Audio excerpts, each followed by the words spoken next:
This is the other packet of inlay that, with the little diamond period pieces, and you can see from the edge how the inlay, the small pieces of wood, triangles, are all stacked together to create this depth of wood that would then be sawed off from the front to create the inlay at the depth that the cabinet maker would want. And always when I see, like I said, some of these really complex geometric designs, it's really incredible. The other part of it is this. You can cut a line of this off, and you can make it a little heavy. And then after you glue it in, you have the ability to take a little bit more off. So it's thicker when it's first in place, and then it becomes a little thinner. But they also had a jig set up where they could take a hunk of wood and have a saw in a frame that guided the blade, so you could really just slice it down to a 1/16th of an inch. And they were still probably doing this in the 1600s. They figured out how to do this. The real skill was how to sharpen the blade evenly so that the guy using it got a perfectly even cut. But you really had to master sharpening abilities in order to get the best use of your woods and cut them cleanly so nothing tore out badly. So that's why the long apprenticeship for a young boy who wanted someday to be a cabinet maker, because he really had to know his tools and how to sharpen them. Sharpening is incredibly important.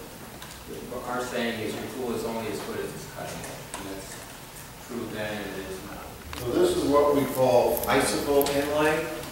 Some people call it carrot inlay. And this is called bookend. And so in combination, this was done in Hartford. This was done in Newport. In variations, in Providence, and as Jim said, a little bit in Springfield. So when we try to determine where this might have been made, we have to look elsewhere, what the secondary woods are, and sometimes we're not really sure. Was it made in Providence or Hartford? And so, but this is it's a great example of a federal card table, and mahogany, and this is veneered. So here again, if you can see, but they're using what we call the crotch, where two branches would come off, so that you have a more dramatic grain that's showing. Right now, this surface is a little faded. We prefer that over than having this table refinished. If it was refinished, you might be able to bring more of the grain out, but we don't want to do that. So the surface is a little bit faded. That is much better, and for people who are more purists today, rather than getting the total grain out as much as possible. Let's see. The secondary wood here is so the secondary wood here is cherry. On the flyway and the rail. So sometimes that helps us define, okay, because cherry was used more in Connecticut than it might have been in Providence. So maybe Providence falls down and the possibilities of where it was made. So those are all kind of things that we look for when we determine, if we can, exactly where they were made. Don't forget, cabinet makers moved around. They didn't always stay in the same spot. So if a cabinet maker learned how to do this in Newport and ended up going to Framingham, Mass., he could have been doing the same thing there. But we tend to put the location as where most of it comes from. The biggest problem we see in card tables is the tops warping. You see how this sits down perfectly flat? You can't even put a piece of paper in there.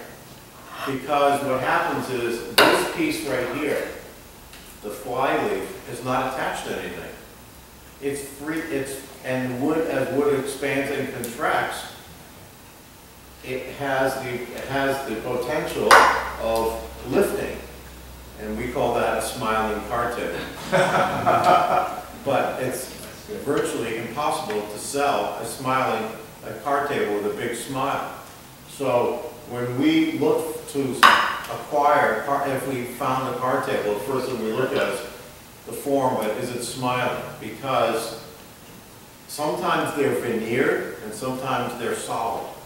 And so if it's a solid board, it has to be amazingly clear grain not to warp a little bit. I mean, this table is 220 years old. And you think about how wood moves, expands and contracts. The stains, that's a problem. But it's not a bigger problem as a warped top. Burns, things like that, that's the life expectancy of a card table.